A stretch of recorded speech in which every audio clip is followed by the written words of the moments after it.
Banyak umat Islam yang menjadi ragu-ragu ketika sholat di dalam masjid didapati tiang-tiang penyangganya yang notabene-nya memutuskan saf salat. Sehingga ada yang mengatakan tidak mendapatkan fala jamaah, bahkan ada juga tidak sah salatnya. Mereka tidak tanggung-tanggung membawakan beberapa hadis. Qala Qurrah bin Iyas al-Muzani, kunna nanha an nasufa baina sawari ala ahdi Rasulullah sallallahu alaihi wasallam wa nataradu anha tarada.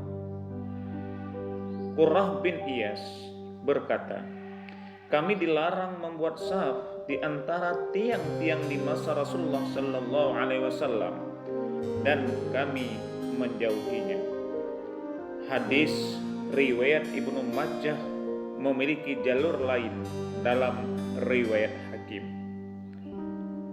An Abdul Hamid bin Mahmud qala sallaina khalfa amirin minal umara'i fa astarana nasu fa sallaina baina saritaini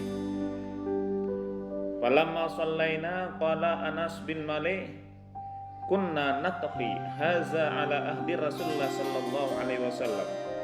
Abdul Hamid bin Mahmud berkata, kami sholat bermakmum kepada salah seorang pemimpin. Orang-orang mendesak kami di antara dua tiang. Ketika kami sholat, Anas berkata, kami menghindari ini di masa Rasulullah sallallahu alaihi wasallam. Hadis riwayat Tirmidzi. Jangan biasakan memahami dalil secara sepotong dan tanpa penjelasan para ulama. Al-Imam At-Tirmidzi masih melanjutkan perbedaan pendapat para ulama dalam memahami hadis tersebut. Waqad qaraha qaumun min ahli al-ilmi ay yasuffa baina sawarai wa bihi yaqulu Ahmad wa Ishaq wa bihi kalla an-Nukhai wa ruya Sa'id bin Mansur fi sunnanihi nahyu an zalika an ibni Mas'ud wa ibni Abbas wa Huzaifah wala ibnu Sayyidin Nas wala ya'rafu lahu mukhalifun fi sahabati. Sebahagian ulama menghukumi makruh membuat saf salat di antara tiang-tiang masjid. Ini adalah pendapat Syekh Ahmad dan Syekh Ishaq. An-Nakhai berkata bahwa Said bin Mansur meriwayatkan larangan tersebut dari Ibnu Mas'ud, dari Abbas dan Ibnu Huzaifah. Ibnu Said berkata bahwa tidak diketahui ada sahabat yang berbeda di dalam masalah ini. Namun At-Tirmidzi masih melanjutkannya. Waqad rasakha qaumun min ahli al-ilmi fi zalika ay salati baina sawarain rukhsun fihi Abu Hanifah wa Malik wa Syafi'i wa Ibnu Munzir.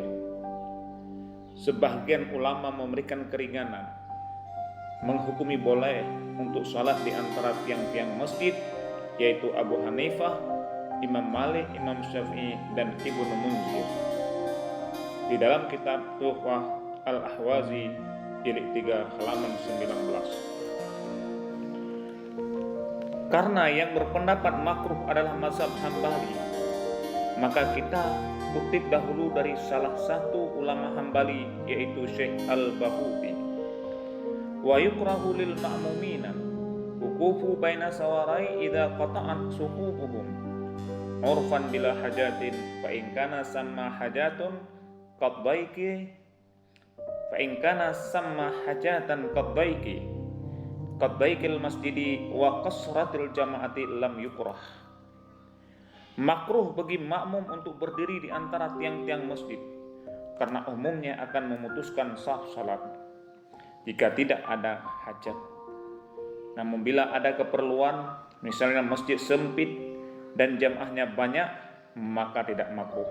Tersebut dalam kitab Kasyaf jilid 1 halaman 494. Bagaimana menurut ulama Saudi?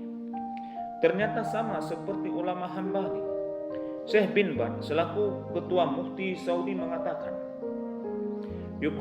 yukrahul qufu baina sawarai idza qata' sufufu ila fi halati dhaikil masjid wa kasratil musallina. Makruh berdiri di antara tiang-tiang masjid jika memutuskan saf salat, kecuali jika masjidnya sempit dan orang-orang salat banyak.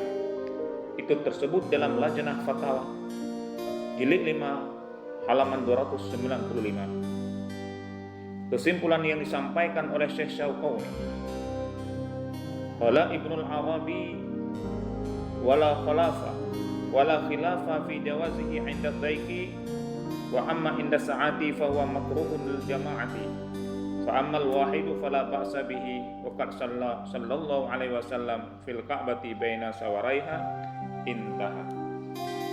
Ibnu Arabi mengatakan tidak ada perbedaan di antara para ulama tentang bolehnya saf di atas jika kondisinya sempit. Jika dalam keadaan leluasa maka makruh, jika salat sendirinya maka boleh, sebab Nabi Muhammad sallallahu alaihi wasallam melakukan salat di dalam Ka'bah di antara tiang-tiang Ka'bah. Itu tersebut dalam kitab Nailul Autar jilid 3 halaman 229. Wallahu a'lam.